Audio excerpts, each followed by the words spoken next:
今日は自作のピコグリル風焚き火台の紹介します。 A4 サイズのファイルケースです。これもダイソーで100円で売ってるもので、いろいろポケットがついててちょうどいいですね。焚き火台の本体はフレームを広げてそこに火床を乗っけるだけの簡単な構造です。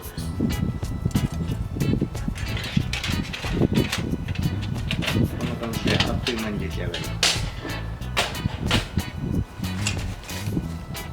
せっかく収納ポケットがあるのでいくつかのアクセサリーも用意してみました。まずこれ網は上に鍋なんか置くときにあると便利だと思います。そして、トングですね。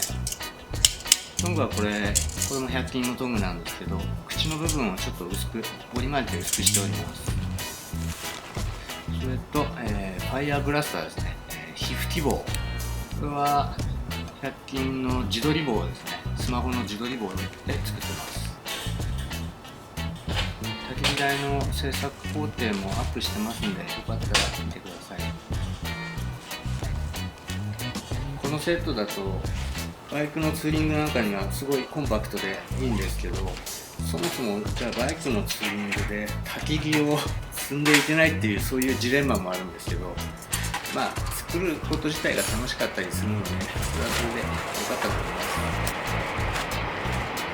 い、こんな感じで簡単に出したりしまったりできる。本当コンパクトですね。という、コンパクトな焚き火台の紹介でした。